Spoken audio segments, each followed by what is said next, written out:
அதிமுக நடத்திய முழு அடைப்பு போராட்டம். புதுச்சேரி காரைக்காலில் மக்களின் இயல்பு வாழ்க்கை பாதிப்பு. பந்த் போராட்டத்தால் அரசு பெட்ரோல் பங்க் மூடல். பொதுமக்கள் அலைச்சல், ஆவேசம். HIVயில் புதிய வளர்ச்சிகள். ஒருநாள் சிறப்பு மருத்துவ கருத்தரங்கு ஜிப்மர் இயக்குநர் ரவிக்குமார் துவக்கி வைத்தார். வில்லியனூரில் தாசில்தார் அலுவலகத்தை பூட்டி கிராம மக்கள் போராட்டம். புயல் நிவாரணத்தை உடனே வழங்க வலியுறுத்தல். இனி வருவது விரிவான செய்திகள். புதுச்சேரியில் அதிமுக நடத்தி வரும் முழு அடைப்பு போராட்டத்தால் அனைத்து கடைகளும் அடைக்கப்பட்டு தனியார் பேருந்துகள் ஓடவில்லை. இதனால் மக்களின் இயல்பு வாழ்க்கை பெரிதும் பாதிக்கப்பட்டது.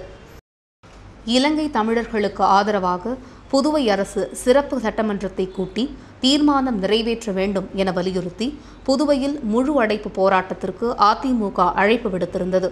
அதன்படி முழு அடைப்பு போராட்டம் நடைபெற்றது. இதனையொட்டி அனைத்து கடைகளும் அடைக்கப்பட்டிருந்தன. தனியார் பேருந்துகள் முழுவதும் இயக்கப்படவில்லை.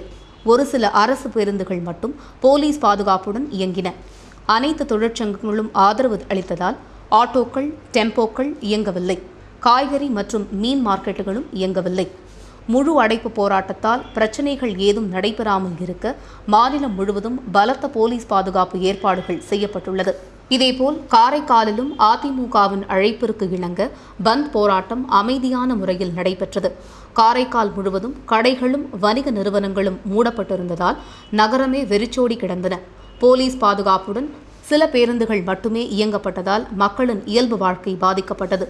இப்போராட்டம் குறித்து காரைக்கால் அதிமுக மாவட்ட செயலாளர் ஓமலிங்கம் கூறுகையில், அமெரிக்கா கொண்டு வந்த தீர்மானத்தை மத்திய அரசு முழுமையாக ஆதரிக்க வேண்டும் கேட்டுக்கிட்டு அது சம்பந்தமாக நம்ம புதுச்சேரி அரசு உடனடியாக சிறப்பு சட்டமன்றத்தை கூட்டி உடனடியாக தீர்மானம் நிறைவேற்றி முழு ஆதரவு தெரிவிக்கணும்னு கேட்டுக்கிறோம்.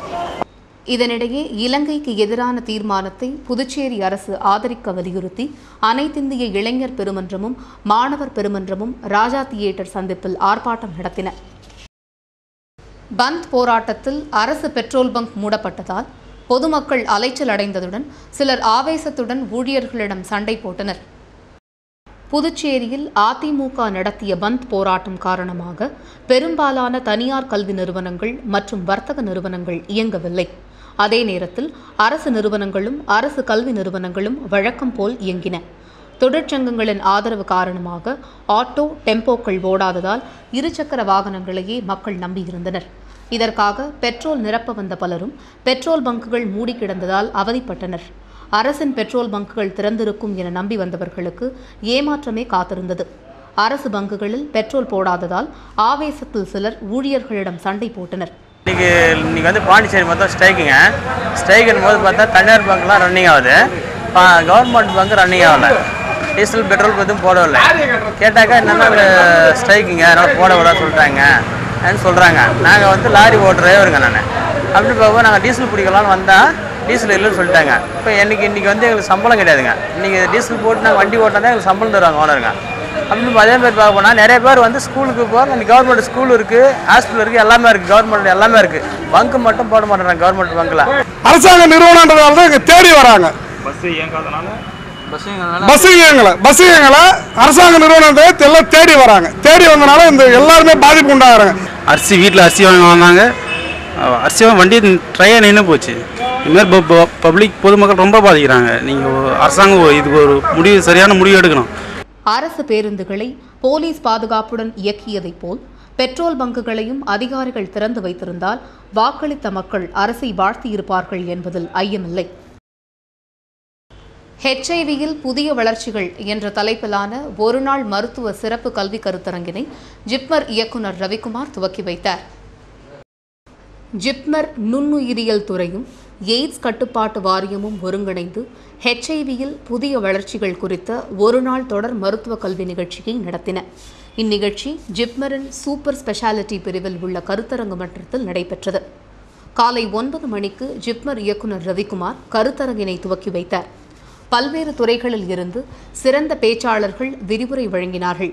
சுகாதார பராமரிப்பு பிரிவில் கடும் விவாதத்திற்குரிய தலைப்புகளில் ஒன்றாக HIV எய்ட்ஸ் ஆகிவிட்டது. இந்த கருத்தரங்கு மூலமாக பேராளர்கள் இந்த நோயில் ஏற்படும் பிரச்சினை குறித்து விழிப்புணர்வை உருவாக்க முனைவந்தனர். புதுச்சேரியில் உள்ள பல்வேறு மருத்துவ நிறுவனங்கள் மற்றும் மருத்துவமனைகளில் இருந்து வரும் உறைவிட மருத்துவர்கள் மற்றும் மருத்துவ அதிகாரிகளுக்காக இந்த தொடர் மருத்துவ கல்வி நிகழ்ச்சி நடத்தப்பட்டது. தேசிய எய்ட்ஸ் கட்டுப்பாட்டு அமைப்பின் கோட்பாடுகள் மற்றும் திட்டங்கள் குறித்தும் அவற்றை புதுச்சேரியில் நடைமுறைப்படுத்தி வருவது குறித்தும் எய்ட்ஸ் கட்டுப்பாட்டு இயக்குநர் குருமூர்த்தி விளக்கினார். HIV-யால் பாதிக்கப்பட்டவர்களில் உள்ள ஒட்டுண்ணி நோய்கள் கண்டறிதல் மற்றும் சிகிச்சையில் உள்ள சவால்கள் பற்றி ஜிப்மர் டாக்டர் பரிஜா பேசினார். HIV வைரஸ் மற்றும் நோய் பரவும் முறை பற்றி டாக்டர் நந்திதா பனாஜியும் HIV மருந்திற்கு உண்டாகும் எதிர்ப்பு பற்றி வேலூர் டாக்டர் ராகேஷ் பேசினார்கள். டாக்டர் சுப்பையா இரத்தமேற்று மூலம் பரவும் HIV இல்லா நிலையை நோக்கி என்ற தலைப்பிலும் டாக்டர் அஜித் HIV-யும் அதன் இருதய நாடி விளைவுகள் பற்றிய புதிய கருத்துக்களை வழங்கினார்கள். டாக்டர் அனில் பூர்த்தி அடுத்த தலைமுறை பாதுகாப்பு பற்றியும் பேறுகால HIV பரவலை வெளியேற்றல் பற்றியும் டாக்டர் ராக்கி பிஸ்வாஸ் HIV மற்றும் மைக்ரோபாக்டீரியா கூட்டுத் தொற்று பற்றியும் டாக்டர் ராகேஷ் சிங் HIV-க்கான நடைமுறையில் உள்ள பரிசோதனை கூட கண்காணிப்பு பற்றியும் பேசினார்கள். தானே புயல் நிவாரணம் வழங்கக் கோரி மங்களம் தொகுதி மக்கள் வில்லியனூர் தாசில்தார் அலுவலகத்தை பூட்டி தாசில்தாரை முற்றுகையிட்டு வாக்குவாதத்தில் ஈடுபட்டதால் அப்பகுதியில் பெரும் பரபரப்பு ஏற்பட்டது. புதுச்சேரியில் தானே புயலால் பாதிக்கப்பட்ட மக்களுக்கு இதுவரை புதுவை அரசு நிவாரணம் வழங்கவில்லை. இதனை கண்டித்து புதுச்சேரியில் ஆங்காங்கே கண்டன ஆர்ப்பாட்டம், சாலை மறியல் ஆகியவைகள் நடந்து வருகிறது. இதன் ஒரு பகுதியாக மங்களம் தொகுதி மக்கள் இன்று வில்லியனூர் வட்டாட்சியர் அலுவலகத்தை பூட்டி போராட்டத்தில் ஈடுபட்டனர். போராட்டத்தில் ஈடுபட்டவர்கள் அரசுக்கு எதிராக கண்டன கோஷங்களை எழுப்பிய போது அங்கு வந்த வட்டாட்சியர் யஷ்வந்தையாவை பொதுமக்கள் முற்றுகையிட்டு கடுமையான வாக்குவாதத்தில் ஈடுபட்டனர். இதனால் வட்டாட்சியர் அலுவலகத்தில் பெரும் பரபரப்பு ஏற்பட்டது. போராட்டம் குறித்து மக்கள் கூறுகையில் புயல் நிவாரணம் பாரபட்சமாக வழங்கப்படுவதாகவும் விரைவில் வழங்கவில்லை என்றால் பெரிய அளவில் போராட்டம் நடத்தப்படும் என்றும் எச்சரித்தனர். GRT சன்வே ஹோட்டலில் தெருக்கடை உணவு திருவிழா வெகு சிறப்பாக நடைபெற்றது. புதுச்சேரியில் 100 அடி சாலையில் இயங்கி வரும் GRT சன்வே ஹோட்டலில் விருந்தோம்பலுக்கு அதிக முக்கியத்துவம் அளிக்கப்பட்டு வருகிறது. இதற்காக மாதந்தோறும் சிறப்பு உணவு திருவிழாவை சன்வே ஹோட்டல் நடத்தி வாடிக்கையாளர்களை மகிழ்வித்து வருகிறது. அந்த வகையில் தற்போது தெருக்கடை உணவு திருவிழா நடத்தப்படுகிறது. இது பற்றி GRT சன்வே ஹோட்டல் பொது மேலாளர் ராஜு ரங்கராஜன் கூறுகையில், தெருக்கடை உணவகம் சொல்லிட்டு நம்ம ஒரு கான்செப்டை வந்து இன்னிலேருந்து, அதாவது 16ஆம் தேதியிலேருந்து 25ஆம் தேதி மட்டும் 10 நாளைக்கு வந்துட்டு இந்த ஃபுட் ஃபெஸ்டிவல் வந்து கொண்டாடுறோம். ஸ்ட்ரீட் ஃபுட் ஃபெஸ்டிவல்னு சொல்லிட்டு. ஸோ அந்த பாண்டிச்சேரி மக்கள் வந்து டெஃபினட்டாக அதை வந்து என்ஜாய் பண்ணுவாங்கன்னு சொல்லிட்டு விரும்புகிறோம். அண்டு கட்டாயம் அவங்க வந்து ரிலீஸ் பண்ணுவாங்க. இந்த தெருக்கடை உணவகத்தை வந்து பார்த்துட்டு நல்ல பல்வேறு வகையான உணவுகள், அந்த தோசைன்னு பார்த்தோன்னாக்கா பலவிதமான தோசைகள் எல்லாத்தையும் அவங்க அனுபவிப்பாங்க. பார்த்துட்டு எல்லாத்தையும் என்ஜாய் பண்ணுவாங்கன்றது கட்டாயம், அதில் வந்து ஒரு சந்தேகமே இல்லாத ஒரு இது. தெருக்கடை உணவு திருவிழாவில் விதவிதமான தோசை, பரோட்டா, ஆப்பம் மற்றும் சைவ அசைவ உணவுகள் சுட சுட பரிமாறப்படுவதாக ஹோட்டல் செஃப் தெரிவிக்கிறார். இந்த ஸ்ட்ரீட் ஃபுட் ஃபெஸ்டிவல் பார்த்தீங்கன்னா இதில் வகை வகையான சாப்பாடு உணவு இருக்குது. இங்கே வெஸ்டர்ன் இருக்குது, நான் வெஸ்டர்ன் இருக்குது. லைவ் கவுண்டர்ஸ் ஒரு 10 லைவ் கவுண்டர்ஸ் இருக்குது. Appam, dosai, kuthu parotta, dim sums, chaat, ghugni chaat, tea, coffee கூட நாங்கள் லைவாக சர்வ் பண்ணுறோம். இங்கே சுனாமியால் பாதிக்கப்பட்ட 263 குடும்பங்களுக்கு கோட்டக்குப்பம் பேரூராட்சி மூலம் புதிய குடியிருப்பு வழங்கப்பட்டது. சுனாமி தாக்குதலால் பெரிதும் பாதிக்கப்பட்ட தமிழக மீனவ கிராமம் சின்ன முதலியார் சாவடி. இங்கு வீடுகளை இழந்த மீனவ குடும்பங்களுக்கு தமிழக அரசு சார்பில் சுனாமி மறுவாழ்வு குடியிருப்பு கட்டப்பட்டுள்ளது. இதனை 263 பயனாளிகளுக்கு கோட்டக்குப்பம் பேரூராட்சி தலைவர் ரவத்துல்லா பசரியா தலைமையில் விழுப்புரம் சுனாமி திட்ட தாசில்தார் பால்ராஜ் வழங்கினார்.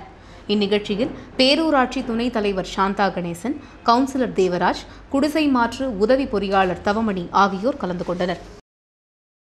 குழந்தை இலக்கியங்கள் தொடர்பான 3 நாள் பன்னாட்டு கருத்தரங்கினை புதுச்சேரி பல்கலைக்கழகத்தின் பிரெஞ்சு துறை நடத்தியது. புதுவை பல்கலைக்கழகத்தின் பிரெஞ்சு துறை சார்பில் குழந்தை இலக்கியங்கள் உண்மையும் புனைவுகளும் என்ற தலைப்பில் 3 நாள் பன்னாட்டு கருத்தரங்கு நடைபெறுகிறது. முதல் நாள் தொடக்க விழாவில் பிரெஞ்சு இந்திய தூதரக உயர் அதிகாரி பியர் ஃபெர்னியே சிறப்பு விருந்தினராக பங்கேற்க புதுவை பல்கலைக்கழக பதிவாளர் லோகநாதன் தலைமையேற்றார். மேலும் இப்பன்னாட்டு கருத்தரங்கில் குழந்தை இலக்கியம் சார்ந்த படைப்புகள் மற்றும் ஆய்வுகள் குறித்த பல்வேறு நாடுகளின் ஆய்வாளர்கள் தங்களின் படைப்புகள் மற்றும் ஆய்வுக் கட்டுரைகளை வழங்கினர்.